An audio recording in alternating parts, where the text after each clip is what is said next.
여러분 안녕하세요. 서인주 기자입니다.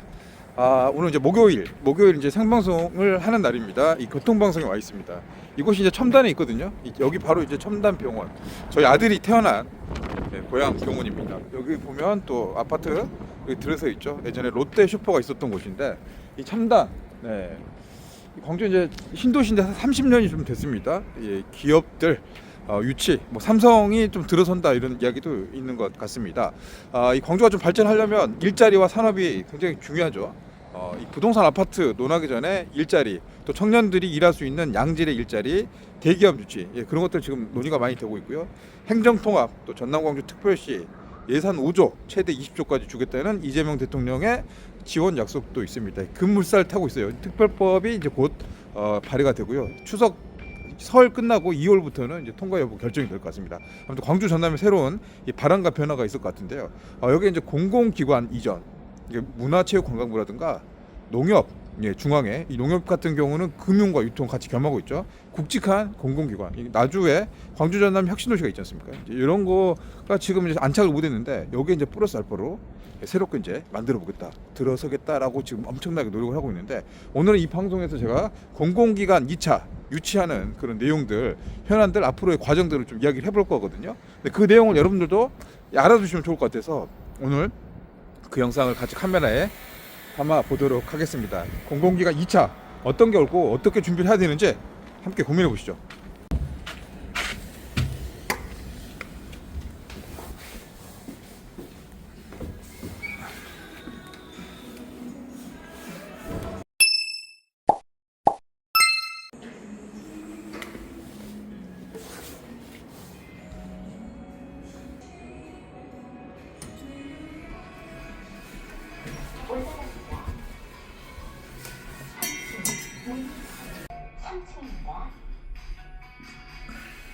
문이 열립니다.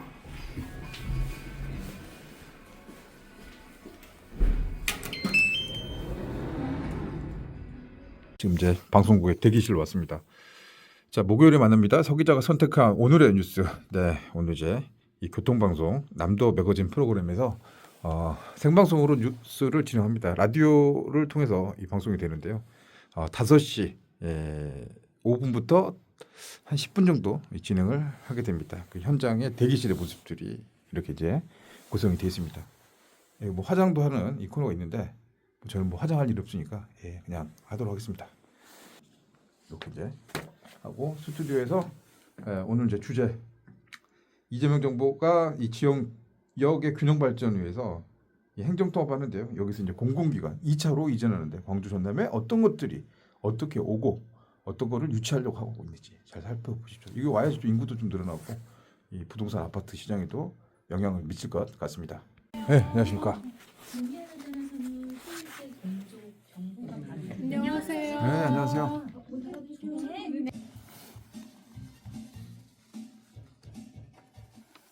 딱 하나의 뉴스만 꼼꼼하게 짚어보는 시간, 목요일에 만납니다. 서 기자가 선택한 오늘의 뉴스. 이재명 정부가 지역 균형 발전을 위해 행정통합 등 다양한 지방 정책을 추진하고 있는데요. 그중 하나가 행정통합의 인센티브였던 2차 공공기관 이전입니다. 관련해서 헤럴드 경제 서인주 기자와 함께 살펴볼게요. 스튜디오에 서 기자 나와 있습니다. 안녕하세요, 기자님. 네, 안녕하세요. 광주 전남이 전남 광주 특별시로 네. 통합에 발빠르게 대처를 하고 있잖아요. 네. 이와 동시에 2차 공공기관 이전도 주목을 받고 있어요. 네, 많이 주목받고 있습니다. 이제 강주 전남 통합이 급물살 타고 있는데요. 이제 여기 이제 그 다음 단계가 이 정부 수도권에 밀집되어 있는 공공기관, 이것을 이제 우리 지역으로 좀 이전하는 작업들, 이른바 이제 공공기관 2차 이전이 이제 중요한 관점이 좀 되고 있는데요. 네. 일단 이거 왜 하느냐? 일단 수도권 과밀 해소, 지역 균형 발전 차원에서 시행하는 이제 정책들입니다. 이 단순 이전이 아니라 이 지역 산업의 생태계 구축이 목표인데요. 우리 가까운 나주 가면 이 광주 전남 혁신도시가 있습니다. 이 한전을 비롯해서 한국에너지공대, 콘텐츠진흥원, 전파진흥원 한 25곳이 이 공공기관이 이곳에 둥지를 틀었는데요. 그래서 이제 대밭만 있었던 이곳이 시간이 10여 년이 지나면서 인구가 한 4만 명 가까이 늘었습니다. 정말 많이 바뀌었어요. 그렇죠. 나주가. 그런데 이제 공공기관 임직원들이 여기서 좀 정착을 하고 이 살면 좋은데 네. 이 주말이면 다 이제 집이 있는 서울이나 수도권으로 다 버스 타고 떠납니다. 오. 그래서 이제 이때 주말이면 나주 혁신도시는 주말이면 이제 거의 문 연대가 거의 없고 이 산권이 벼랑 끝에 내몰렸다는 평가입니다. 지금 심각하다고 하더라고요. 네, 실제로 제가 이제 현장 좀 취재를 좀 가봤는데 네. 이게 뭐 꽤 오래됐습니다. 10년 내내 임대 폐업 공실이 계속 붙어져 있고요. 이제 주말이 좀 더 장사 잘 되는 게 원래 이제 상권의 특성인데 이곳은 이제 정반대로 돌아가고 있습니다. 이 때문에 이제 교육이라든가 의료, 문화, 이 정주 여건 강화 이런 것도 좀 필요하고 그래서 이제 공공기관 추가 이전이 지금 중요한 이 시기다라고 이야기를 하고 있습니다. 그렇군요. 그렇다면 2차 공공기관 이전은 어떻게 진행이 될까요? 일단 뭐 기능을 통합을 하고요. 일단 뭐 재편을 하겠죠. 이 산업 클러스터 중심 재배치를 통해 가지고 이런 모델들이 이제 검토가 되고 있는데 이 부산 같은 경우는 해양, 금융, 데이터, 울산은 수소, 에너지, 경남은 우주, 항공, 방산, 대전은 과학기술, 국방, R&D. 우리가 지금 살고 있는 광주 전남은요 AI 또 에너지 이렇게 이제 그 지역마다 좀 특색을 살려서 이 기능군 유치를 추진합니다. 예를 들어서 원주시는 유치 전략 재정 및 또 혁신도시 기능 확장, 이 합동청사 부지 조성 등 3대 과제를 추진을 하고 있습니다. 네. 일부 지자체는 이 청년 정착형 주거단지 그리고 기업 인큐베이팅 이 정주 패키지를 제안하고 있습니다. 올해부터 대상 지역을 확정하고요. 내년부터 이 선도 기관의 이전이 본격적으로 시작될 전망입니다. 되게 빠르게 진행이 되네요. 네. 이번에 이전한다는 곳도 되게 많더라고요. 네. 금융위원회와 법무부, 뭐 네. 경찰청까지 이제 이전 대상에 올라 있다고요. 진짜 큰 물살을 타고 있는데, 이거 진짜 다 서울에 있는 기능들이 다 지방으로 이제 쪼개져 간다 이렇게 이제 생각하는데, 그러니까요. 뭐 법무부와 경찰청까지 갈 거라고는 사실 예상을 많이들 네. 못하셨을 거예요. 이제 이재명 정부에서는 이제 강력한 의지를 좀 보여주고 있는 것으로 이제 이해를 할 수 있을 것 같습니다. 네. 이제 오늘 김미석 국무총리 주재로 이 국토공간 대전환 범정부 추진 협의회를 개최했습니다. 자, 이거는 이제 어떤 이야기냐면 총리실을 중심으로 해가지고 기관 이전 그리고 이 부처별 의견 수립이 이미 이제 진행되고 있어요. 그래서 이제 핵심적인 국직국직한 기관들까지 이 지방에 나눠주겠다. 그 지방으로 이전해서 지역 균형 발전하겠다라는 것들이 이제 포함이 됐습니다. 이 검토 대상에는 이 감사원을 비롯해서요 금융위원회, 개인정보보호위원회, 대법원, 헌법재판소, 행정법원, 고위 공직자 범죄수사처 등이 포함이 됐습니다. 네, 아니 정말 굵직굵직한 기관들이 많이 포함이 또 됐네요. 네. 자 이제 정부는 행정수도 세종 완성, 혁신도시 고도화, 공공기관 2차 이전, 교통 일자리 산업 인재 정책의 통합 지원, 5급 3특 체계를 기반으로 한 지역 클러스터 구축 등을 주요 과제로 제시해 왔습니다. 그러니까요. 뭐 행정이나 산업, 금융 기능까지 이제 수도권에 집중됐던 그런 이제 공공기관들을 지역 거점별로 이제 분산시키겠다는 건데 행정 수도까지 이제 대통령 집무실도 뭐 세종으로 옮기겠다고 하고 있지 않습니까? 맞습니다. 저도 이제 세종 그 마라톤 대회 때 한번 다녀온 적이 있었는데 네. 실제로 거기 가니까 이 공사들 많이 네. 했어요. 국회도 옮긴다고 했고 이 공사가 진행되는 걸 보면 실제로 이게 이제 그 말뿐이 아니라 현실화될 그런 가능성으로 비춰지고 있습니다. 추진이 정말 잘 되고 있군요.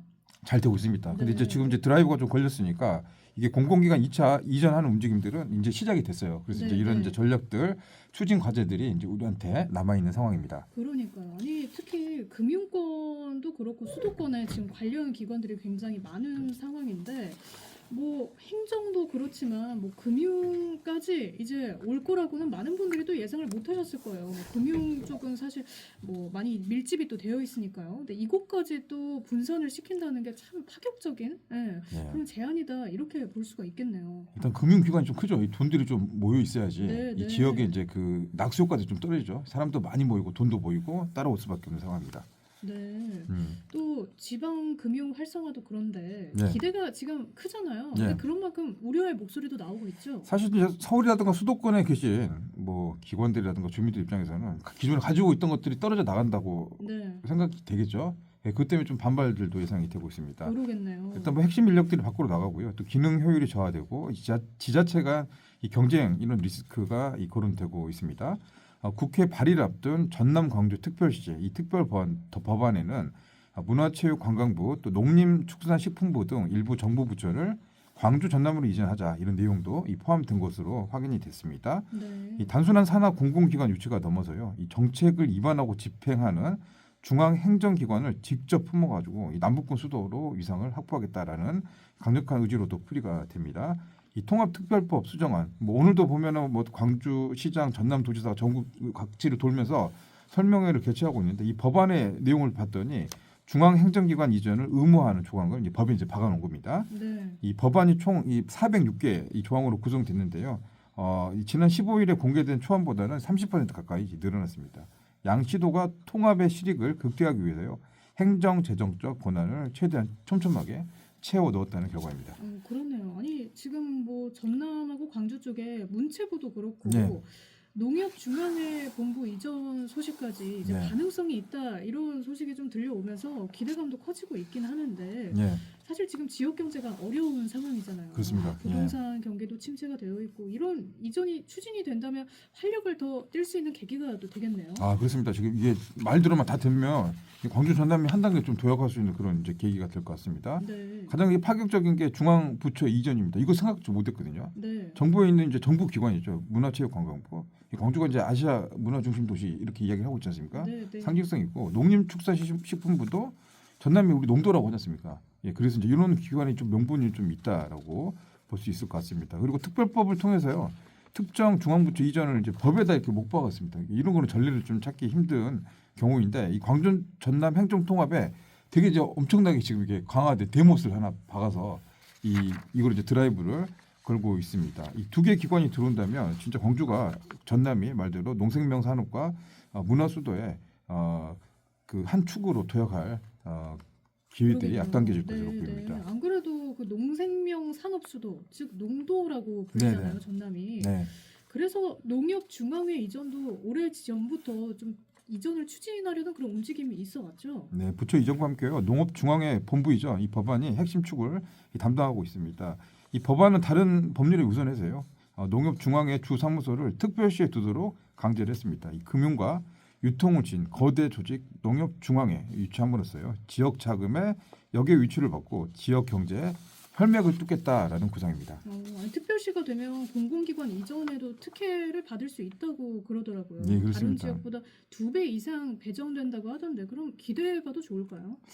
일단 뭐 기대해도 좋죠. 지금 이제 대통령도 강력하게 드라이브를 하고 있고요. 강기정 광주시장, 또 김영록 전남도지사도 이 행정통합에 대해서 이 뜻을 합해서 가고 있기 때문에 이거는 사실 이제 가는 건 확정이 됐는데 이 중앙부처라든가 공공기관 또 농협 같은 거를 이제 그 우리 지역으로 이전시키기 위해서는 또 이제 굉장히 좀 난항들도 예견되고 있고요. 또 타 지역의 반발들도 있는데 얼마나 논리적으로 그 기준들을 잘 만들어서 설득할 수 있느냐가 지금 남아 있는 우리들의 과제가 아닌가 싶습니다.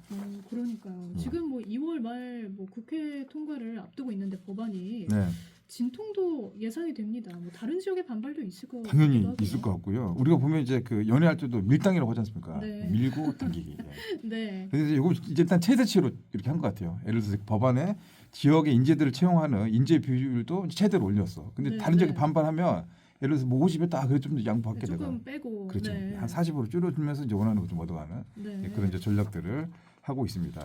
그래서 이제 수정안은 이제 특별시 설치일부터 3년 이내 공공기관 이전 계획을 수립해서 시행하기로 했습니다.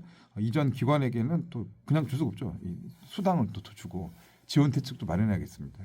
특별시의 인재 채용 비율을 별도로 정해가지고 상향 적용할 수 있도록 하는데요. 이게 이제 굉장히 중요한 것 같아요. 우리 지역의 청년들이 네. 서울이나 타 지역 안 가더라도 여기서 이제 그 인재 채용 비율 강화해가지고 여기서 이제 취업하면 그 양질의 일자리라든가 그 인구 감소 지역에서 이 빠져가는 인구를 막을 수 있는 그런 이제 제도적 장치가 아닌가 싶습니다. 네. 안 그래도 7671번님께서 공공기관 이전할 때 직원뿐만 아니라 가족들도 같이 이주를 해야 실질적인 생활 인구가 늘어나지 않을까요? 또 이렇게 말씀하셨는데 이게 네. 참 맞는 말인 것 그래서 같아요. 이제 그 문화, 의료, 네. 교육, 정주 여건 이런 것들이 굉장히 중요해서요. 이것도 지금 우리가 신경 써야 됩니다. 네, 그러니까요. 그 실질적인 인구 증가로도 또 이어질 수 있으면 좋겠네요. 맞습니다. 지금까지 헤럴드 경제의 서인주 기자와 함께했습니다. 오늘 말씀 감사합니다. 고맙습니다. 지금 사암로 흑석사거리에서 광산교차로 방향 하남산당 9번로 입구 지나면서 서행으로 이동하고 있고요. 광주 대구고속도로 광주 방향 서인주 팩토리 새로운 시작 광주 전남의 미래를 함께 고